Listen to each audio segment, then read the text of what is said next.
When it comes to growing vegetables and other crops, you really don't need to grow them in raised beds. You can grow them in the level ground if your soil is really good enough and you've got good quality soil. Then there's absolutely nothing wrong in just growing them in the conventional way, which is on pretty much flat ground. You could mound the bed up just slightly so that it sheds excess moisture.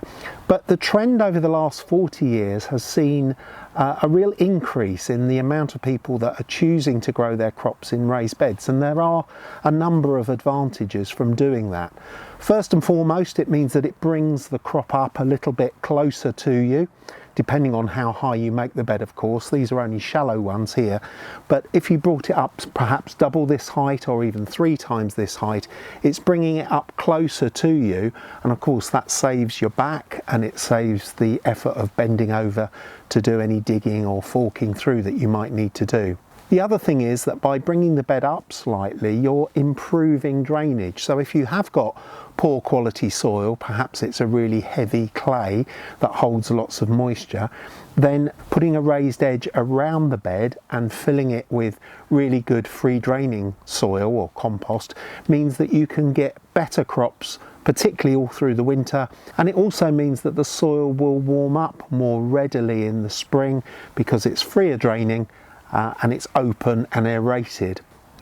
Now there are some disadvantages from bringing up the level of the raised bed.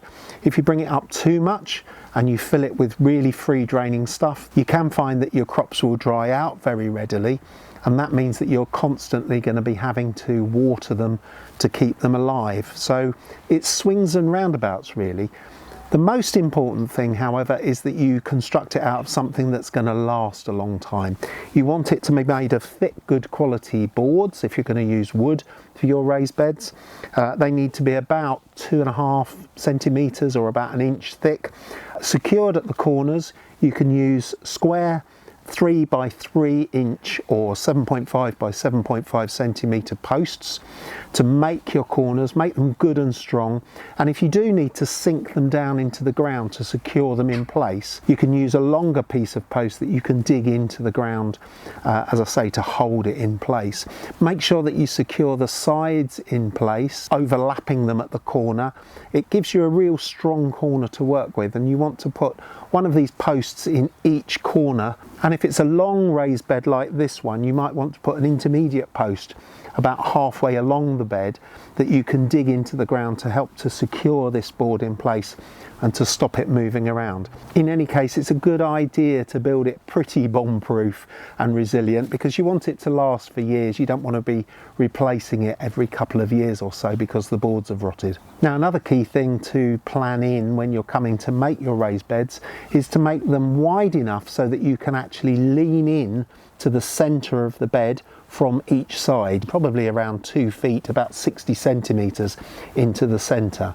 So that means if you want to lean in, you've got 60 centimetres you can lean in from this side, 60 centimetres from the other side, which gives you about 1.2 metre width to your raised beds. In terms of the length, really make them as long as you want them, but I think that about 6, 7 or 8 feet long is probably enough. That's around a maximum of about 2.4 metres long. And it's always a good idea to make a number of individual beds because that allows you to swap crops around from one bed to the other from year to year to do what's called crop rotation, which helps to keep the crops healthy and growing strongly.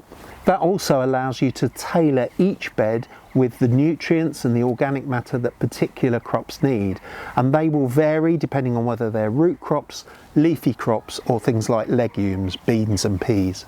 Now, as I said before, using a raised bed isn't absolutely essential, but by adding around 20 centimetres here on the top with really good quality topsoil, then that means that I'm going to have the best growing conditions, and I can concentrate on improving this topsoil by adding organic matter as I need it and getting things in tip-top condition so I can make sure I get the best crops possible.